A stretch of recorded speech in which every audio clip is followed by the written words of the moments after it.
bro, we breaking that black barrier every single day, every weekend, 24/7. It does not matter. Tell them what breaking the black barrier mean, man. What Come they on, look man. like, What is man? black, man? What is black? Copper Color Productions, man. Huh? The Copper Color King Cash, Morals, and Money, man. Let's get it. Black King, stand up for understand what black is. It's the essence, it's the culture. We've been on this earth, you heard? The Bronx was called for Apache. Huh? The Bronx was called for Apache, man. Oh, last breed, bro. We bringing it back, last breed. Really forever flying in this bitch, man. For the ancestors, baby. For all the ancestors out there, baby.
Yo. We are live in action. Live in action, man. Copper Color King. We back at it with some more good content, and tonight we about to finish up with that, with the Mongol and Tartarian invasion of Ptolemaico, South America, Mexico, Louisiana, several different places here in America. They say it's a Mongol and Tartar invasion. And they say this because, well, in the book, the author draws clear distinctions and similarities, distinctionable similarities between the tribes of Mexico and the Tartarian Empire from East Asia, or from Asia Minor in general. They make mention of several tribes being descendants of these Tartars, right? The Inca, the Mexicans, the Aztecs, the Tlaxcalans, and several others. In the book so far, we learned that 7 tribes traveled from a place they document called Aztlan. Aztlan being the Southwest United States. That's where we could pinpoint Aztlan, according to historical documentation. We learned that the symbol that most of these tribes, these 7 tribes, including the Inca, that they carried on their flag was the symbol of the eagle or the griffin. And if you've been watching my videos, well, then you would know. Right? We covered 3 parts of the Mongol and Tartar invasion of America in the 13th century. We've covered 3 parts. And I made mention of these tribes, their symbol being the flag, being the eagle, which is also the symbol of Tartaria, the griffin, right? The body of a lion, and then the head of an eagle, right? 2 animals which were held in high regard in the Inca and Mexican and Aztec civilizations, right? 7 tribes, though. We learned there was 7 tribes that came from Aztlan. We also learned that according to the book, oh look, you see right here, Tartarian Flag. Check it out. We're gonna go over this part one time real quick. While Hunya Capac was reposing himself in one of the most magnificent palaces in all of Peru, at Tumipampa, a messenger brought intelligence that some extraordinary men, such as they never before seen, had landed upon some part of the coast from a vessel of an uncommon appearance, and that they were making active inquiries to know the name of the country. Check this, an ancient oracle, having predicted the destruction of the empire by strangers of such description.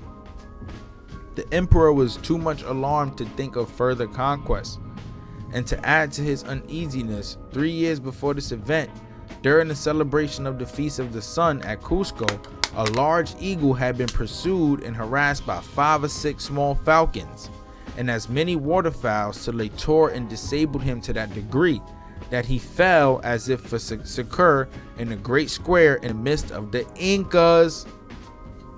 Right? The eagle is a representation of their kingdom. The eagle, the griffin, right? Look, a griffin.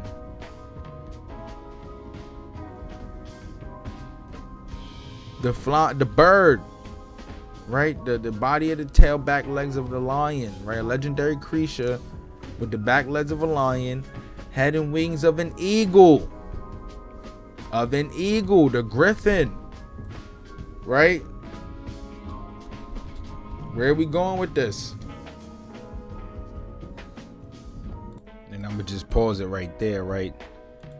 That's kind of where we was getting at in the last video, you know. The symbol of the eagle representing the Inca Empire and other empires throughout Mexico, right? The Aztec Empire, the one we know of in history, was composed of 7 other empires that came together. They banded together to form the mighty Aztec Empire, with Mexico being the capital city, right? Tenochtitlan or Teotihuacan, whichever one they called it. Until the Spaniards arrived and, well, Mexico received its name, right? That's when Mexico officially received its name, around that time. And the capital city officially received its name around that time as well. More or less, though, we learned a lot covering this book so far. And like I said, we learned that Joseca, there's a guy named Joseca, right? If we look at the Inca tapestry, we see that Joseca Inca was the last, we're gonna say the last Inca Emperor before Atahualpa and Hunya Hunya Capac came into the picture. Now, the purpose of this video is to talk about these two, right? A very, very interesting story, right? Every time I bring up history and we talk about these empires, I like to talk about the rise of their kingdoms and civilization. And I also like to touch bases on the fall, like what caused the destruction of the Inca Empire, right? Everybody believes that it was the Spaniards who came and took over, you know, murked everybody off, you know, slavery, you know, that's what history tells us. But who would believe that the empire itself ended because these two, Hunya Capac and Atahualpa, couldn't agree? They couldn't come to terms. You see, before Hunya Capac passed away, he left the kingdom to Hunya Capac. I mean, before Haseka passed away, he left the kingdom. Sorry, I might have the names wrong. Sorry.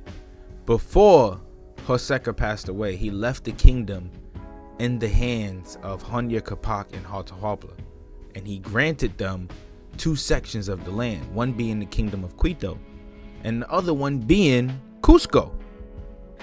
Now, the reason why kingdom in Quito is important is because when Hunya Capac started making his way out of Cusco and conquering new lands, he conquered the kingdom of Quito and had children with one of the daughters of the kingdom. And that child ended up being Atahualpa, making Atahualpa the successor to the kingdom of Quito. So we're going to learn more about how this empire fell, right? But just real quick, I just wanted to point something out to folks real quick, right? Here we go. We have Atahualpa, Carlos Quito. I've shown this already in the last one and previous ones, right? Atahualpa depicted as a brown-skinned man alongside Charles V, who is also depicted as a brown-skinned man.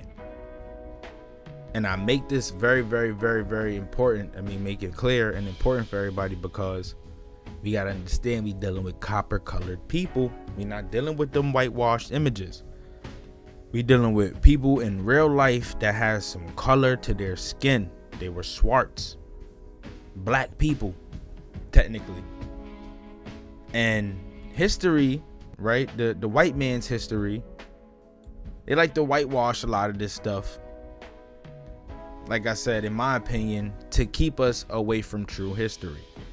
When we find stuff like this out, we realize just how important it is to be black, right? And we also realize how racism played no role in the conquering and rising of kingdoms and civilizations prior to the late 1700s, early 1800s, up until today. Racism played no role whatsoever. You had other black people riding out on other black people, gangster, right? Going crazy on other black people, because this is the world that we live in. Black on black crime been popular. It been a thing, right? It been a thing. People been riding out on each other of the same color. That's why I say this story is very interesting, right? Because we believe what history tells us is that all of these Spaniards, one, were white men, right? Which is cap. 2, they also tell us that a lot of the Indians were white men, which is cap. 3, we also find out that there were deception and destruction amongst the tribes itself. So not only were people being forced to fight against one another, right, in order to survive, but folks was fighting from within. Right, here we go. Another portrait, right? This is of Manco Capac, the first Inca emperor. In this portrait, right, it says, I am Manco Capac, Primary del Cusco. Just look at the skin though. Why would they depict Manco Capac as a black man? right now, as we speak, Mango Capac is being depicted as a black man. In this beautiful, beautiful portrait right here.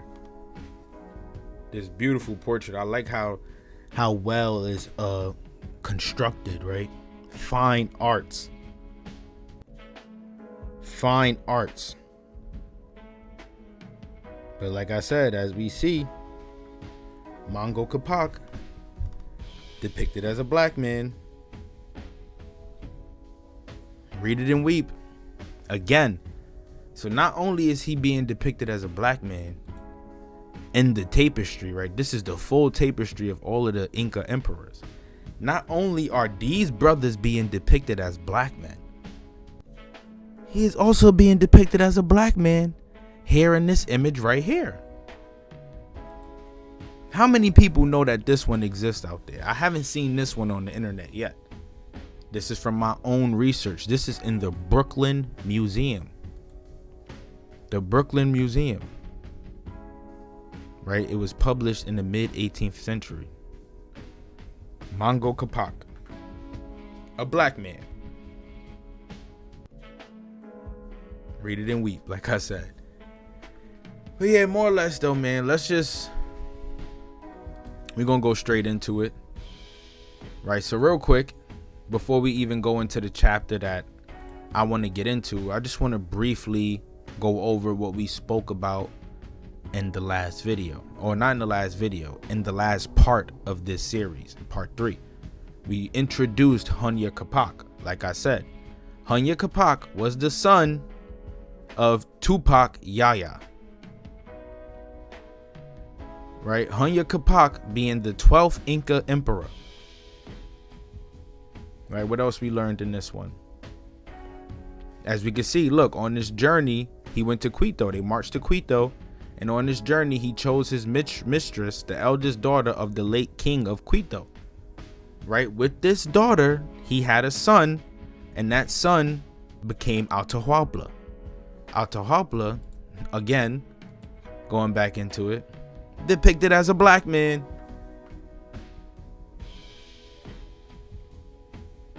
Atahualpa again being depicted as a black man. Right, and this people believe, right, according to most folks' information, that this was the last emperor of the Inca Empire, right? But he wasn't even the king of Cusco. He was the king of Quito. Right, this was Hunya Capac's son. We also learned that they wore turbans, right? They wore turbans, called it a pilu. They adored lions and tigers, right? Like I said, they held those creatures in high regard, just like the Khan, just like the Mongols. Look, you see, they making a lot of mentions to the Mongols, right? What else we learned going through this chapter? Let's just make it quick, real quick. They had a lot of gold in Cusco, but we already knew that. Most folks already knew that, you know, just from the movies and documentaries that we see, right? There was the Incas, right? Their empire, they were marching through Peru and South America, in some parts of South America, getting all the flesh eaters to stop eating flesh. Right? Even though they practiced inhuman sacrifice themselves. They got all of the flesh eaters to stop eating flesh. What else we learned? We learned that, man, like I said, he had 2 sons, you know, Joseca being the other son.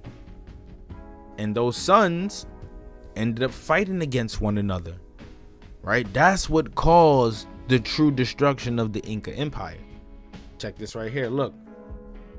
His Majesty on his late expeditions had always been accompanied by Atahualpa, his son by the daughter of the king of Quito. This youth was remarkable for his bravery, good sense, and fine person. In this state of mind, the emperor sent for his legitimate heir, right, his direct heir, the person who was supposed to take the crown to the entire empire. That's Joseca. Right, and he went to the legitimate heir, Joseca, and in the presence of his other sons and the great persons of his suite, he represented to Joseca that he was quite aware of his right According to the laws of Manco Capac, which had hitherto been observed, the kingdom of Quito and the rest of the vast conquests which had been achieved. Right, so Manco Capac, what he wanted was for the Incas to carry over the empire through the bloodline. Right, this has to be passed through the bloodline. That means every king of Cusco has to be a part of the bloodline, the heir, right? Quito belonged to Atahualpa's grandfather, and his mother was still living. He therefore wished that the portion of the empire might be settled on him in perpetuity, and that this donation should be approved of by Joseca. So he was assuming that Joseca would be okay with Atahualpa himself being the ruler of Quito. Right, so Joseca replied that he had nothing so much at heart as to obey every wish of the king, his father. He not only consented that Atahualpa should be in possession of Quito, but also of any other province in addition, if it was wished to increase that possession. So he was okay with letting Atahualpa take control of Quito. Right, he was, and the pops was rejoiced at this reply. Joseca returned to Cusco. Like I said, Joseca was the big dog in Cusco. Now, what we got to understand now is what went wrong. Right, what went wrong? Right, look. They had an oracle predict the destruction of their empire by strangers of such description. Right, these strangers of such description would be Charles V and other Spaniards of the such. Right, and if you're on TikTok live with me right now, make sure you subscribe to the YouTube channel Copper Color King, man. We go crazy. But yeah, so they're trying to describe the Spaniards, and the representation of this destruction was represented by a large eagle, and he was harassed by small falcons, and they devoured the eagle, which they considered to be a symbol of the end of their empire. Right, this was also those strange people, as we can see, like I said, the Spaniards, is when Pizaro first made his way to Peru. Right, so like I said, we have to understand what happened. Right, Manco Capac dies. Right, he wants his body deposited in Quito. And he wants his body. He wants his entrails, his heart and entrails to be deposited in Quito. And then he wants his body to be transported to Cusco and placed with his ancestors. Right? Manco Capac dies. He leaves Atahualpa, the kingdom of Quito, and Joseca, the kingdom of Cusco. So now check this, right? As we can see, the name of this chapter is called Jealousy of Joseca. Very, very, very interesting, man. We about to get into this one to learn more about these Incas, these last two Incas, what destroyed the empire, how did they separate even after agreeing to be on the same terms all this time. Very, very, very interesting story. Right, this is why I also like to tell short stories, because we could take all of these details from these books and formulate them into great fictional stories, non-fictional stories, excuse me. Real life situations, man. These things actually happen. And like I said, according to the depictions, yep, these was copper-colored people. Copper-colored people. So it's a part of our history too. So let's continue. So, Joseca Inca, the 13th Inca Emperor, and his brother Atahualpa lived in friendship for some time. The south had been subdued, but Joseca was precluded from pursuing conquest on the north, as he could not pass through the dominions of his brother, and fearing that the kingdom of Quito might be greatly extended by additions on that side. He became jealous. So now we see this is why Joseca became jealous. He was jealous because Quito was growing. He could not pass through the dominions of his brother. He could not pass through the dominions of Quito. and he became jealous because Atahualpa's empire was growing to be so strong. And apprehensive that the separation of the territory from the throne of the lawful Inca might lead to his own destruction. Agitated with these reflections, and considering that his assent to his father's request was rather a forced obedience than an act of justice, he sent an ambassador to Quito to assure his brother that he would not depart from his word, but that as all conquests belonged by right, according to the ordinance of Manco Capac, the first Inca, to the crown of Cusco, he required that Atahualpa should render him homage as his superior. As his superior. Now, like as I just mentioned, we just finished covering the deal these two made. He said that Atahualpa could have Quito and whatever provinces he captures as he wishes. All right, he could take it. That's what he said. All right, let him have it. But now that the empire was growing to be too big, he became jealous. And what he said now was that now we got to follow the Manco Capac rule, right? Whatever you capture or whatever you got going on, you got to pay homage to me. You got to pay homage to me because I'm the rightful ruler of the empire. You aren't. You are the ruler of Quito. It's not Cusco. Cusco is the home. Quito is the backbone, right? We get it. Quito is the backbone. Manco Capac said it himself. Atahualpa was regarded as a great leader, and this is why he entrusted Quito to him. So let's figure out some more what was going on. So he paid him homage as his superior, right? Oh, and look, and peep this. Joseca, Atahualpa, Timur, Genghis, the Khans. Such great correlations, right? Mongol insignia, the lion in the sun. Same thing goes for these Incas. Same thing for these Incas. But yeah. And that he should not add an inch of land to his kingdom by any future enterprises. All right, now Joseca was now going back on his word. He going back on his word. Atahualpa was not in a condition to dispute these points. He therefore received the ambassadors with feigned respect. After 3 days, he gave audience to the ambassador and told him that he always had considered and should continue to acknowledge his brother as his liege sovereign, and that so far he was mediating ambitious projects, he would rather give back his kingdom and retire to Cusco and live like the rest of the royal family than give the last displeased to his brother, the Inca. So Atahualpa was like basically like, all right, well, I don't want to beef with my brother. I'll give this all up and go back to Cusco if I had to. So we see Joseca going back on his word, and Atahualpa, he's looking like he's being the most righteous one in the scenario so far. Let's continue. A courier was sent to the capital with this intelligence, which gave great satisfaction to Joseca, who replied that he would confirm his father's gift on his brother's appearance at Cusco to make oath of his fidelity. Atahualpa expressed himself happy to receive the Inca's commands and to render the solemnity of the funeral rites, which he owed to their parent, as honorable as possible.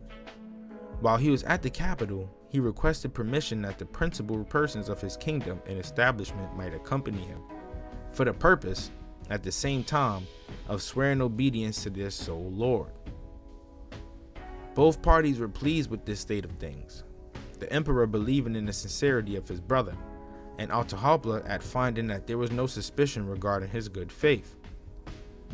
Orders were sent to the provinces of Quito to prepare for this expedition, and secret communications were made to the officers to select the best soldiers and to arm them secretly, but that they should set out for Cusco in companies of about 600 dressed as citizens, and that each corps should precede the other by about 3 leagues. So this is looking like a case of deception, right? This is looking like a clear case of deception, right? These guys, right, Joseca and Atahualpa, agreed basically to make an oath, They agreed to make him an oath. And Joseca reached out to Atahualpa, asking him to pull up to Cusco, basically. Like, yo, slide to Cusco. We're going to make this oath, right? We're going to do this the right way in honor of our father, Hunya Capac. And they were pleased with doing it. They were pleased with following through, according to the book, right? However, Atahualpa had a trick up his sleeve. Now, his trick was basically to prepare his people to march from Quito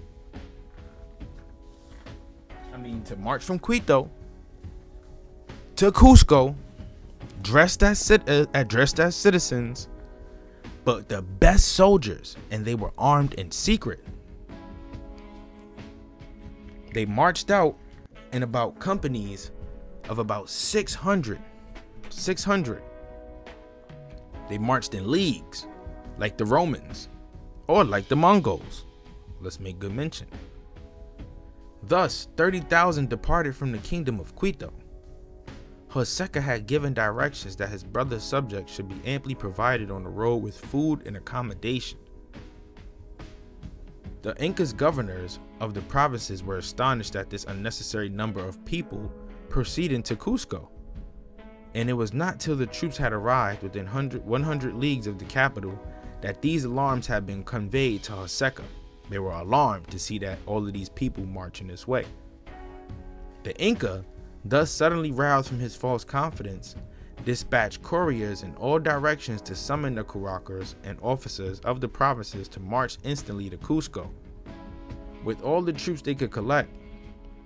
But these parts of the empire having been long in a state of security, they could not raise more than about 30,000, and those undisciplined, with which they hastened by force marches towards the capital.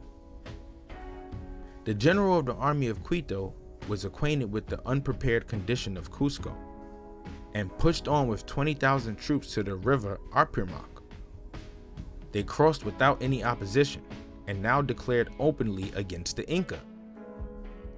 The main body marched in battle array, with their ensigns displayed, until the rest of the troops overtook them, and then the whole army arrived at the hill of Vinicunca, 6 leagues from the capital. Atahualpa low-key got up on Cusco while Joseca was away. He double-crossed him. This is a tale of deception, on top of Joseca's jealousy.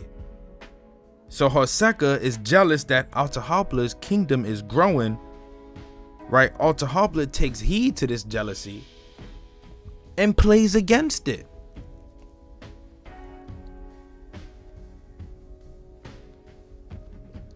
So he sends over some of his strongest homeboys to Cusco to take over the kingdom, I'm guessing while Joseca was away. A tale of deception. Atahualpa, relying on the skill and experience of his general and his soldiers, remained on the frontier of his kingdom till he should know the effect of the first conflict. Joseca, with all his relations and about 10,000 troops, left the city to join the corps, which was on the west side of it, and there to await the arrival of the succors which he expected. The commander of the army of Quito instantly moved forward, and in the plain, which is 2 or 3 leagues from Cusco, on the west side, the two parties, without any parley or explanation, fought desperately for a whole day, and numbers were slain on each side. So, right, when we talking about it, we make these claims that the Spaniards destroyed this empire. No, they destroyed themselves from within. This is intertribal warfare. Black on black crime. Right? Intertribal warfare, black on black crime. The superior valor and experience of the troops of Atahualpa gave them the victory, and Joseca fled with the remains of his adherents, amounting to nearly 10,000 men. The conqueror pursued them so closely that the emperor was seized. His troops were resolved not to survive their unfortunate sovereign, and the whole of them fell either by the sword of the enemy or by their own hands. Right? They committed suicide. Right? That sounds like something that would be happening in ancient Japan, right? When they realized that they were losing, what would the samurais do? Right? They stabbed themselves in the chest. Right? Something that the Mongols also did as well. Self-sacrifice.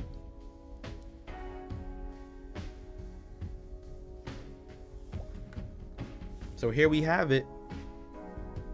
We starting to see what caused the destruction of the empire. But the Karakas and officers voluntarily submitted or were captured with the emperor. For the most part, for the most trustworthy captains, with some of the most tired and faithful of the soldiers, were placed over this important prisoner, and they were relieved every hour. This intelligence was industriously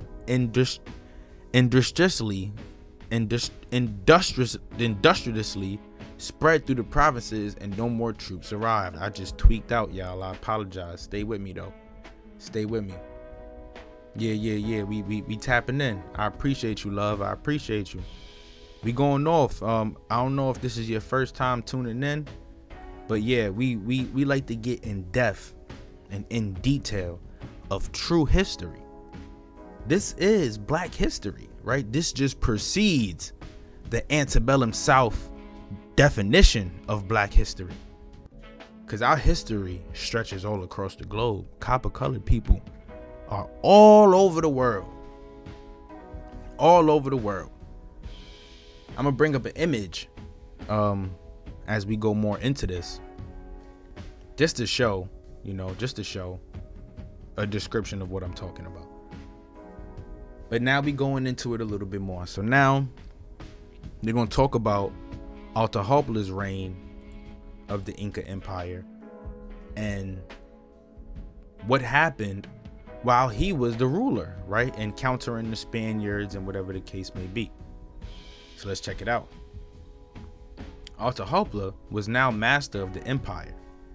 By the fundamental laws of the state, no one could succeed to the throne except one of the sons of the emperor by his lawful wife, who was always his own legitimate sister, and in default of such issue, the nearest descendant in that line could alone be considered as legitimate.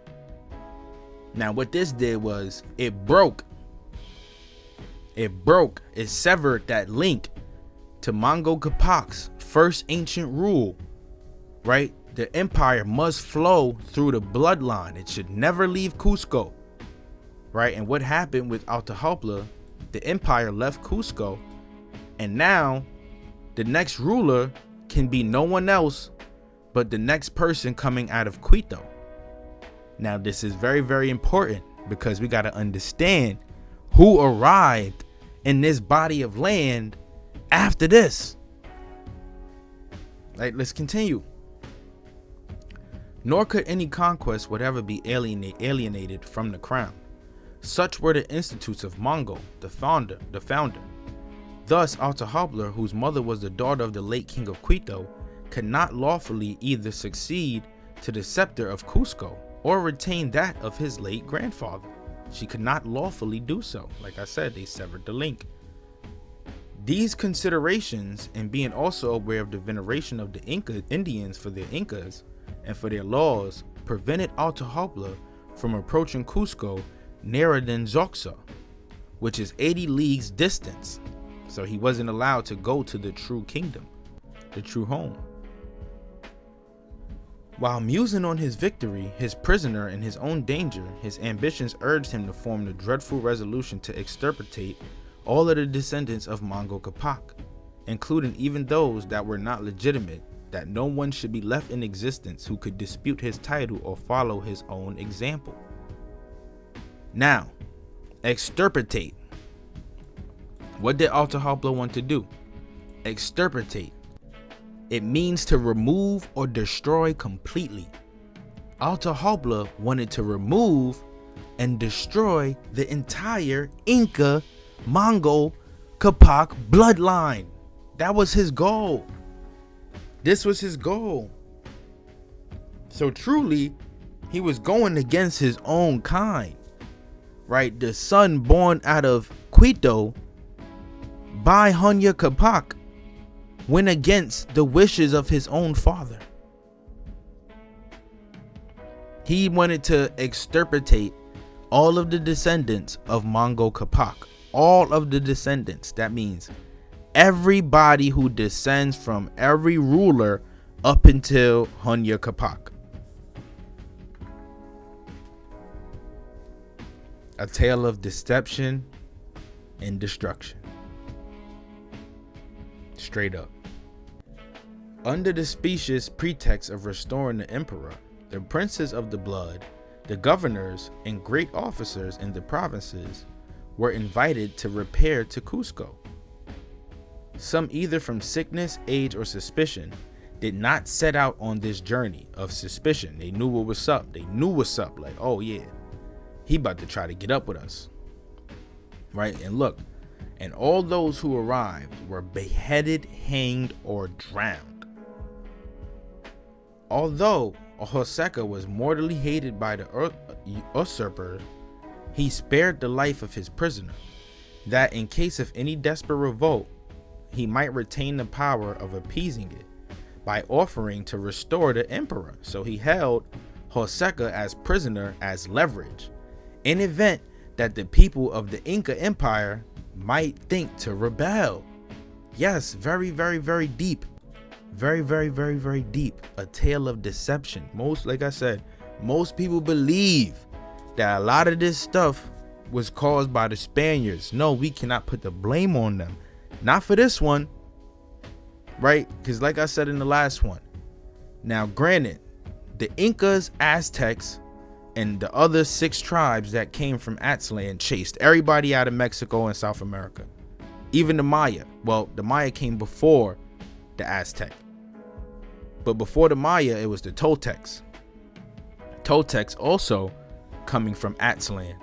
Now, my theory is that the Maya came from Egypt, according to their deities, right? They have the Maya deity over there. So I know tribes and places of people and stuff like that are named after their leaders or successors or kings and queens or whatever the case may be.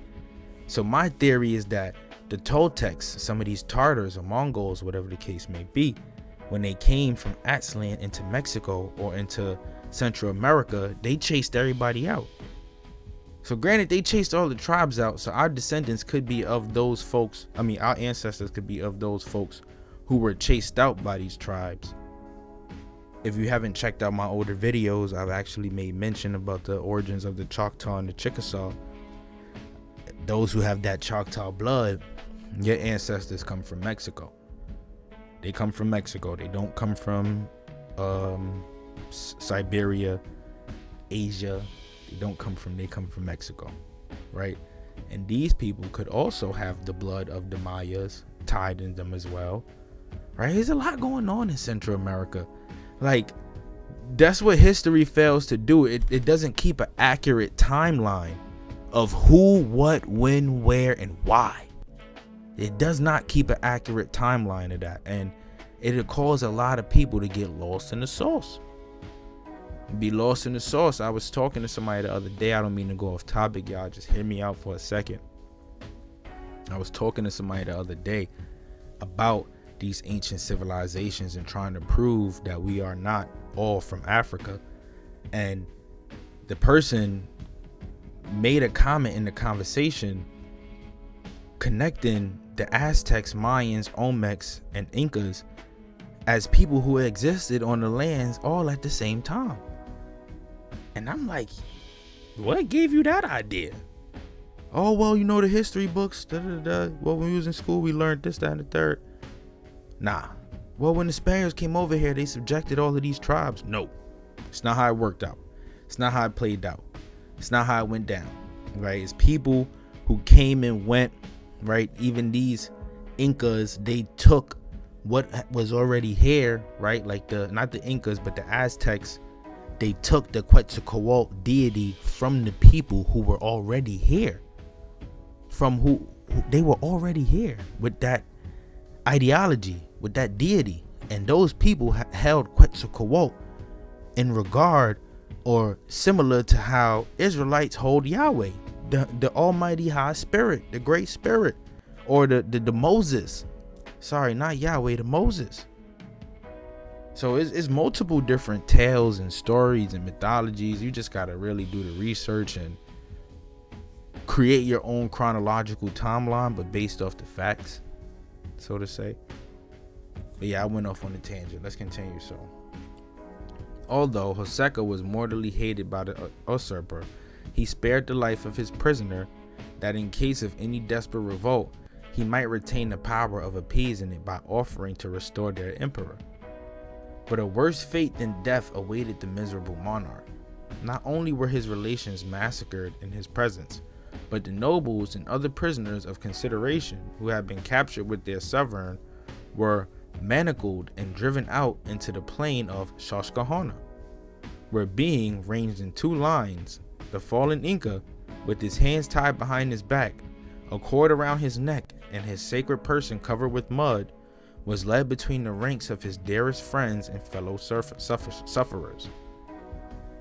Cut to the soul by this affecting sight and uttering cries of despair, they all prostrated themselves as their adored sovereign passed through the lines, and in this state they were mercilessly butchered with hatchets and clubs.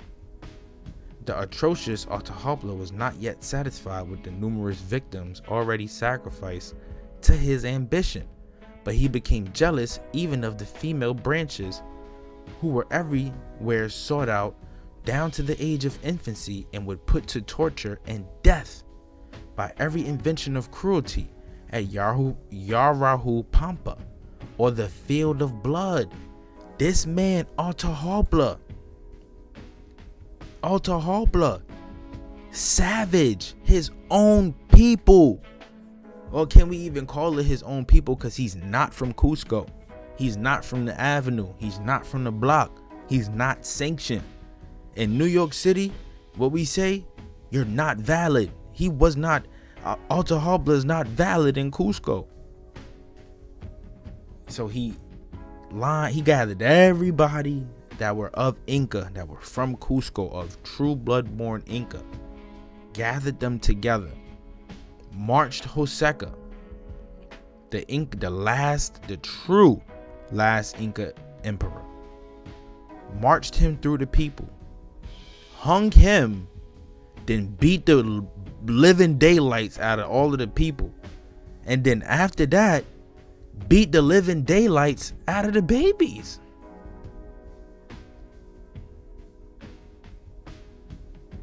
If you ask me, whatever the Spaniards did do, he deserved every last bit of it. He was geeking. My boy was geeking straight up. And it's so crazy because we see deception all throughout this story from start to finish. From Joseca agreeing to let Atahualpa grow his kingdom of Quito, to Joseca becoming jealous of how big the kingdom of Quito had became, to Atahualpa basically playing against that jealousy, sneaking his people into Cusco and capturing the entire Inca, and holding Joseca as a leverage just in case the people decided to revolt. He'd give him back his title, but forever will hold him in shackles. That's some real, I'm not even gonna lie, Atahualpa is moving like Genghis Khan himself. Not even gonna lie. Yeah, it's really wild, bro. I ain't gonna lie. This is stupid. This whole scenario is crazy. Like, let's continue. So, after he marched them into the field of blood, right, beat them in the field of blood, until in the space of 2 years and a half, few of that very numerous race remained alive, and none above the age of 11 years. Right? Everybody that lived were babies. Right? So this is allowing him to pass on a new doctrine. Right? All of these youngins to believe that he is the rightful ruler and that he's the good guy, and that everybody up until this day only remembers Atahualpa. I've even spoke with a Peruvian lady myself, and the only name she could give me is Atahualpa. That's crazy, right? Reading this and then thinking about that's crazy. That means he destroyed the history, customs, culture, ways of living, everything that came with the Inca Empire. He destroyed all of that with one blow. Right? Among these, says Vega, my mother and uncle, niece, and nephew of Hunya Capac had the good fortune to be numbered, and from this uncle I did receive these and other particulars which follow. The hatred of Atahualpa extended to the Inca's household officers. The ushers of the chambers, the keepers of the jewels, the butlers in the palaces, and even their relations escaped not his murderous pursuit. They all got bodied. Everybody got it. In some towns, every 5th, and others every 10th inhabitants were massacred. Towns were reduced to ashes. 60,000 men in the province of the Canarians were destroyed with fire and sword, notwithstanding that the women and children. Now let's go back. In the beginning of this video, I made mention how the Inca Hunya Capac, he had got a prophecy from his oracles that some strange person would bring destruction to their empire. Right? They make mention of Pizaro when he arrived in Peru, but it wasn't Pizaro who was this strange person. That strange person was his very own son, Atahualpa. It was Atahualpa, his very own son, the true person who brought destruction to the empire. Pizarro, look, this is the arrival of Pizarro. Pizarro in the year 1526 had landed at Tumbes, and the Spaniards for the first time feasted their eyes with the fine temples, the gold, silver, opulence, and civilization of the Peruvians, right? Description of the Peruvian landscape.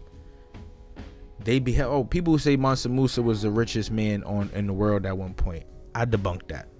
I debunked that with what was here in America alone. They don't keep track of that stuff. You can't say Mansa Musa is the richest man when you haven't even discovered what was here in America at the time. So slow your roll, pump your brakes, not trying to take anything from the people, our brothers and sisters on the other side. I'm just saying, man, ancient America, the true old world. They beheld a country well peopled, cultivated with industry. The natives decently clothed and possessed of ingenuity, so far surpassing any others in the New World. Right? They had clothes. They were well dressed. They were dressed better than people over here in the New World. In Europe. They already been to Africa, Asia, India, all that. They were dressed better. They had better clothes, better garments. Right? And they had llamas. Llamas originated in America. But here we go. Proof. What is the old world if the clothes we had on our backs were better than y'all's? Then y'all's the new world. Not us. We the old world. But they saying they were the best dressed on this side, basically. Pizarro sailed to Spain with these extraordinary tidings. In returning, he invaded Peru in February 1531. He landed in the Bay of St. Matthew with 144 in infantry and 36 cavalry, and was reinforced with about 120 under Benalcázar and Soto during the civil commotions between Joseca and his brother. So they came and arrived during the beef between these two, right? What's the best way to conquer a nation? right? Divide and conquer. Well, they were already divided. They were already divided, making it easier to conquer. He proceeded southward when Joseca sent a messenger to solicit his aid against the usurper. The invader, perceiving the advantages he might derive from these dissensions, pushed on towards Calamanca and marched of 12 days, where Atahualpa was encamped with a considerable body of troops. Pizarro pretended that he was an ambassador from a powerful monarch, and that he came to enlighten the Peruvians with the knowledge of truth and to lead them to happiness. He therefore offered his aid to Atahualpa against those enemies who disputed his title to the throne. Right? Pizarro and Atahualpa teamed up to fight against the true Inca. Right? The true Inca, they conquered the Inca together technically at this point, but let's continue. When Pizarro had posted himself securely in the palace or temple of Caxamalca, he dispatched his brother Ferdinand de Soto and Hernando de Soto to the camp of Atahualpa. Right? Well, understand this real quick, right? Hernando de Soto made his way all the way to America, to North America, right? But they slid this way first. They slid around this way first. Now, if you're following, Hernando de Soto and Ferdinand de Soto all traveled with slaves. So after enslaving this entire population or these people, a lot of these Incas, copper-colored Incas, were replaced all over Central, South, and the Caribbeans. All over. So the blood now was spread out. And they were now being replaced or repopulated with other people. The same things that Manco Capac and his Incas did during their reign in Peru. They replaced the population with people of their own ancestry. So this is colonization in a nutshell all over again. The land being colonized twice. It's the same thing with the Olmecs though and the Aztecs. They are not from here. None of them are from here. Right, but also let's continue. So Hernando de Soto and Ferdinand de Soto went to the camp of Atahualpa. Also, let's remember Pizarro de Soto, I'm assuming that's his name now. They're brothers. All three of these guys are brothers. So yeah, they went to the camp, which was at the distance of a league. They were received with the cordial friendship. They were astonished at the order of the court and the reverence paid to the Inca. Their senses were dazzled by the rich ornaments of dress, the vessels of gold and silver, and the number of other ornaments of every kind. During the repast, all made of those precious metals. Pizarro invited the Inca to pay him a visit. Atahualpa prepared himself to appear with the magnificence on so interesting an occasion. He arrived, sitting on a throne, which was carried on the shoulders of his principal attendants, his dress being adorned with precious stones and plates of gold and plumes of various colors. Right? Came in like a boss, like a king. Just like a king, slid through on people's shoulders though. Not even like a boss, like a dictator. Let's just be real. Atahualpa was a dictator. Right? Atahualpa was a dictator. And he had his people carrying him on a throne on their shoulders. Right? But those people, his principal attendants, most likely being servants or slaves. He was preceded by 400 guards and was attended by singers and dancers and more than 30,000 men. When the Inca was near, Father Vincent Valverde advanced with a crucifix and a breviary. He explained the doctrine of the creation, the fall of Adam, the crucifixion, the resurrection, the appointment of St. Peter, and the transmission of his power to the popes who had made a donation of the New World to the King of Castile. He therefore required Atahualpa to embrace the Christian faith and submit to the king, right? Trying to convert these people to Christianity or Catholicism, right? right? You know, when the Pope is involved, that's Catholicism. We know the Kingdom of Castile, they were all Catholics. They were all Catholics, you know. Ferdinand and Isabella, they were all Catholics. These mysteries were badly interpreted and were incomprehensible to the Inca, who was indignant. He asked, where these things had been learned. In this book, said Valverde, which was the Bible, the Inca opened the volume and put it to his ear, trying to listen to the Bible. It is silent, he said. It tells me nothing, and threw it with disdain to the ground. Atahualpa was on his bully. He was on his bully. Who's telling him what? Yo, no, son was really wildin'. Like, nah. He was really wildin'. I ain't gonna lie. Atahualpa was on a different type of time, right? On a different type of time. Violating everybody. Like, take this, take that. Who was you? Son took the Bible, put it to his ear. He said, I cannot hear this, and threw it to the ground.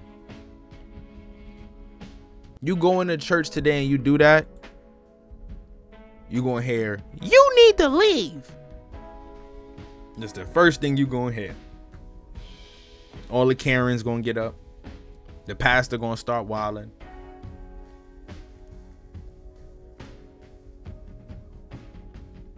That's something I would do. This is no disrespect to my Bible lovers, but I don't believe in it either. The story is cool. I believe in the Most High, the Great Spirit. He does not rule my life with a Bible. He rules my life with a personal code, morals. Something like what you would see in the Torah or the Quran.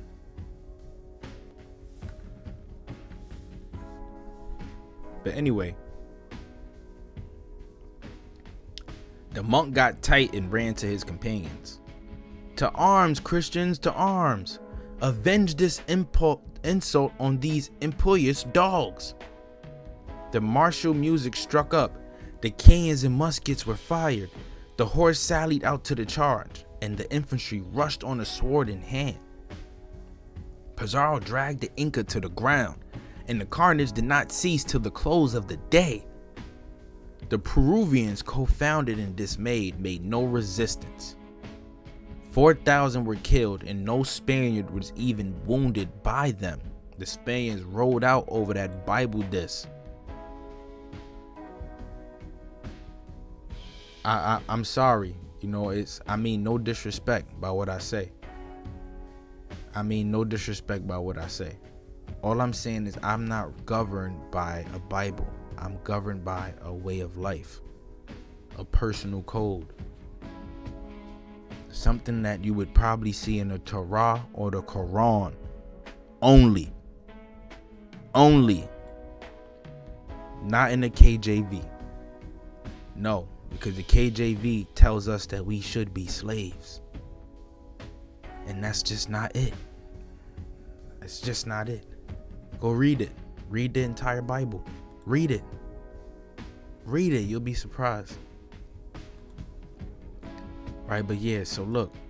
The plunder was immense, and Pizaro professed kindness and respect for the miserable Inca. The tragedy was eventually ended.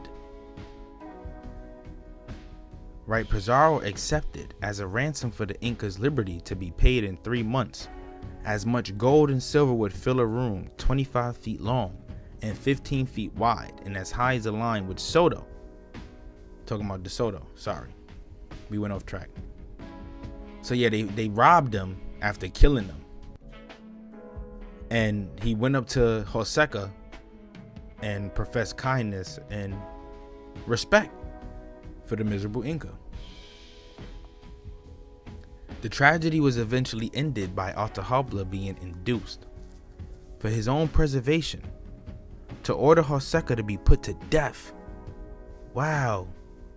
after which he himself was forced to submit to a mock trial and was condemned to be burnt, but on a promise of mitigation if he would embrace the Christian faith. He consented, and instead of being consumed in the flames, was strangled at the stake. So he died either way. They both died, right? Joseca was put to death, and Atahualpa was strangled at the stake, right? So either way, they both got packed up. The Spaniards packed both of them up.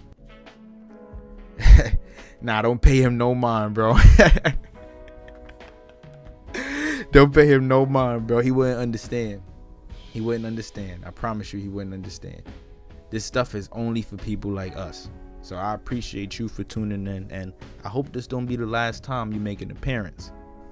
Right? I'm watching you. Milestone Thoughts. Got you locked in. But yeah, so either way, they both got bodied. You know, Atahualpa and Joseca were both murdered in cold blood by the Spaniards. But like I said, the end of the empire did not start with the Spaniards. It started with Atahualpa himself. Right? So let's continue reading and see what else they got to say, right? So, several of the Spaniards, retaining some tincture of Castilian honor and generosity, protested against these impious and inhuman proceedings, so dishonorable to their country. And what do they say in the footnotes? It says, not one of the perpetrators of this infamous act died a natural death. The reader's feelings are in some measure relieved by the atrocity of Atahualpa's character, but this is no justification of the Spaniards, and bad as the character undoubtedly was, it has perhaps been exaggerated by Vega, both to indulge his own just antipathy, and also to soften the human reader's indignation of the cruelty. Pizaro invested a son of Atahualpa with the ensigns of royalty, and the people of Cusco acknowledged Manco Capac, a brother of Joseca, as Inca. But all was now confusion, and the power of those monarchs was at an end. This was the end of the Inca Empire, right? Everybody now is confused. Why are they confused? Well, Atahualpa severed that link, that connection back to the true Inca. And now you cannot be a ruler of the Inca unless you coming out of Quito. Now, check this out. Why do they call Carlos or Charles V Carlos Quinto? He's Charles V because after Atahualpa, once the Spaniards came and captured the Inca Empire or took over, he, Charles V, became the next ruler of the Inca Empire out of Quito. Out of Quito. And this is why in the tapestry they have him named Carlos Quinto. Carlos being his Spanish name. Manco, after besieging Cusco with the immense number of his subjects and by his heroic efforts endangering the Spanish power, retired to the mountains and is supposed to have died in 1553. So he was still alive. Oh, okay. Interesting. So, Sayari Tupac, the last prince, resigned the sovereignty to Philip II, leaving only a daughter who married Juan de Loyola, a Spanish knight from whom are descended the marquises of Oropesa and Alcaneses. Thus ended the empire of the Peruvian monarchs. Garcilaso de la Vega, the historian, was born in the year 1541, while his father was governor of Cusco. When my mother says he resided at Cusco where she was born, a few of our relations who had escaped from the tyranny of Atahualpa came to visit her almost every week. Their chief pleasure was to converse on the majesty and greatness of the empire, the origin of their kings, their noble actions, their excellent government both in peace and in war, and the wise laws which they had established for the good of their people. On these topics they would dwell with the delight, but when they spoke of the present state of affairs, the fate of their good monarchs, the massacres, the desolation of the empire, and the other evils which have been brought on by the government of Atahualpa, right? They're not pinning this on the Spaniards. They're pinning the desolation of the empire on Atahualpa. Peep this. Now, this is 30 years. 30 years after. 30 years after.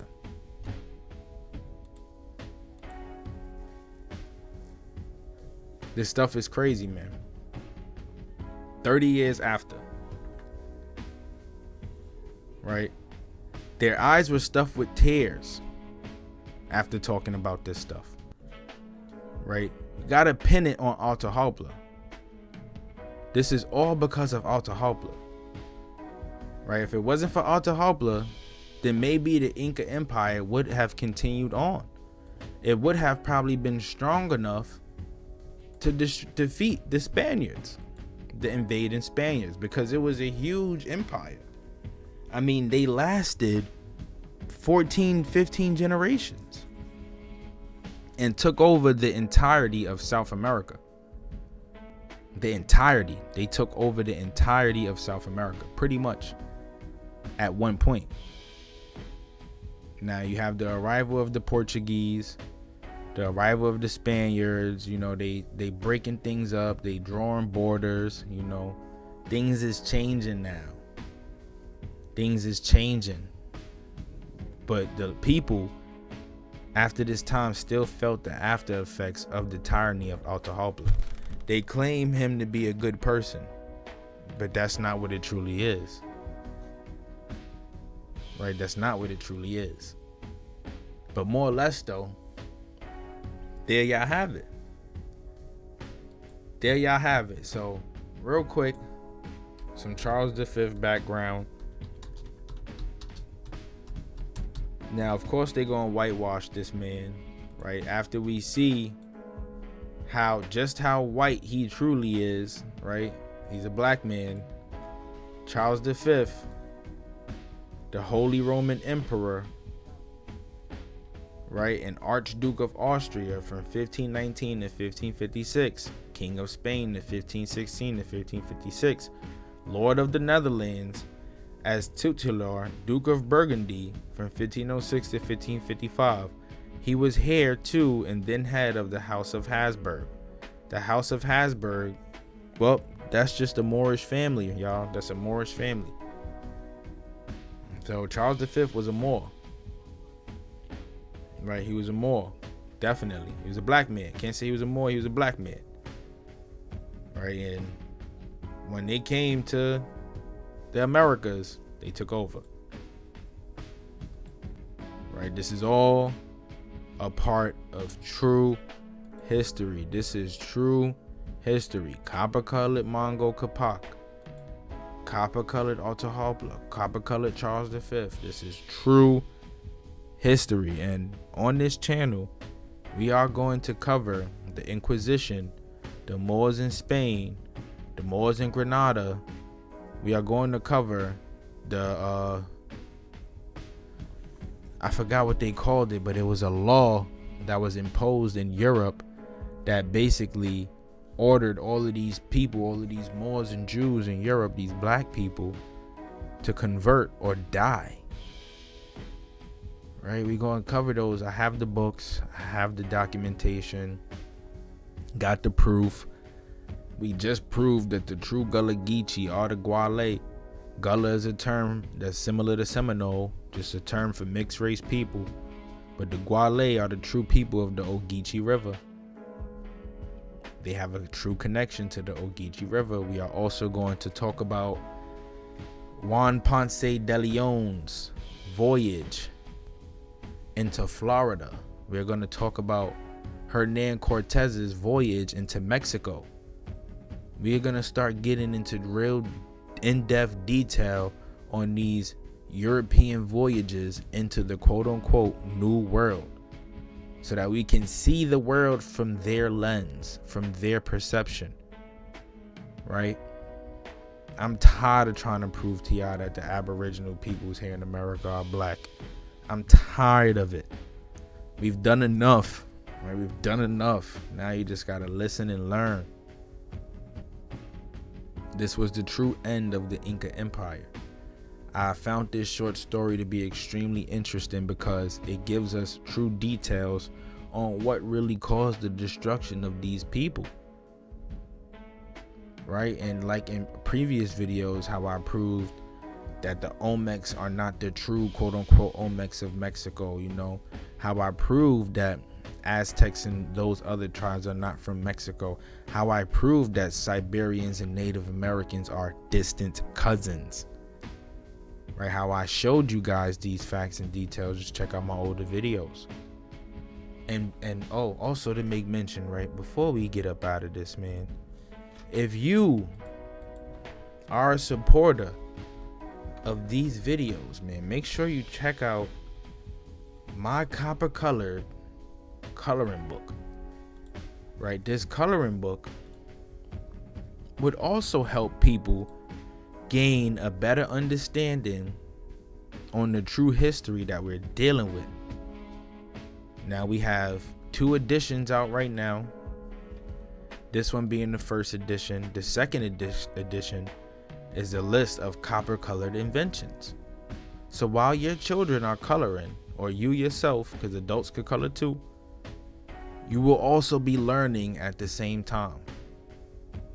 And I have so much more, so many other books and ideas of things like this dropping real soon. Comic books, motivational quotation books, right? I'm even thinking of making a book with timelines, to showing people what happened at certain timelines. We're going even stuff just to keep people informed, man. It's all about information at the end of the day. It's not about money. Don't care about the money. If it was about the money, I would have been pressed about it. I just want to teach, spread love and knowledge to people who do want to learn and gain an understanding on this stuff, and unite my community through copper colored love. That is exactly what this is all about. So, milestone thoughts. Appreciate you for tuning in. I don't know if you got kids or whatnot, but if you want, you can follow me on Instagram at Copper Color King. I'll send you a copy on the arm, just for getting that son for being a hater. You'll get that copy on the arm. It's on me. Just let me know where I can send it. I know you may not. It sounds sketchy. It's like, oh, I'm not giving my information to somebody I don't know. But I'm just letting you know the love is here, and I don't mind sharing it or spreading it. Pause. Yeah, if you tuned in, the end of the Inca Empire, a tale of betrayal and deception amongst the Inca. Copper Color King. Make sure you like, comment, and subscribe. Click that notification bell to stay up to date on no content. Stay plugged in like an extension cord. Let's get it.